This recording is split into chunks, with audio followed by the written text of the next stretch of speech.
So, paano nga ba tayo makakaiwas sa mga scammer mga ka-insync ko? Pero bago ko sagutin niya mga ka-insync, intro muna tayo!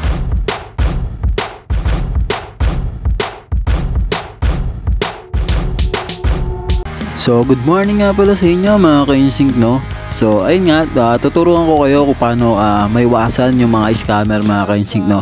At paano natin malalaman kung legit ba o hindi yung mga customer natin. Ito ang apat na paraan na dapat mong malaman mga ka-insync, no? Para maiwasan natin ang mga scammer at malaman natin kung legit ba talaga ang mga customer. So, ang una mong gagawin is hingin yung ID nila.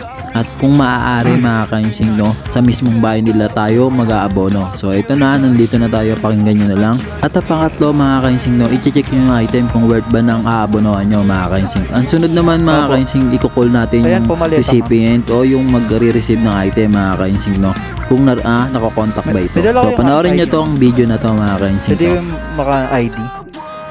ID po. Sige po. Dito nga mga ka-insync, no, hiningi ko na yung ID mga ka-insync, no. So sabi nung sender, doon na lang daw sa bahay nila.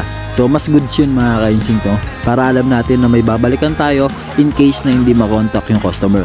So let's go! So nandito na nga tayo sa bahay ng sender mga ka-insync, no.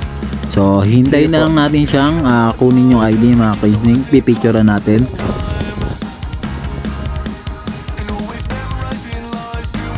At pagkatapos nga natin mapicturean yung ID mga ka-insync, no, tatawagan na natin yung customer natin na magre-receive ng item. So ito mga ka-insync, no, nung natawagan ko nga mga ka-insync, English speaking pa nga, so nahihirapan pa nga ako. Hello po ma'am. Ma'am, good afternoon po. Lala mo po ito ma'am. Bali, andito na po ako sa pagpipick upan po. Yes po. Bali, English speaking pala to. Ma'am, the item is already pick up. Okay. On the way na. Ang hirap naman na ito. Hirap naman ko. English pala to. So pagkatapos na natin nakausap yung receiver mga ka-insync, no, at magbabayad na tayo mga ka-insync, no, dahil nga alam natin legit na. Pagkatapos nga pala natin magbayad mga ka-insync, no, mag-abono, i-deliver na rin natin to sa recipients mga ka-insync, no. So ayun lang mga ka-insync, no, ayun lang yung mga apat na dapat yung malaman mga ka-insync, no. Una, sa bahay, kailangan dun kayo magbabayad mismo sa mismong bahay nila. Sunod, ID, pipicturean nyo, tapos i-check nyo yung item mga ka-insync kung worth it ba yun sa babayaran nyo. Tapos ang sunod doon is tatawagan nyo yung recipient kung legit ba na nakokontak ito. So ayun mga ka-insync, no, sana nakatulong itong video na to.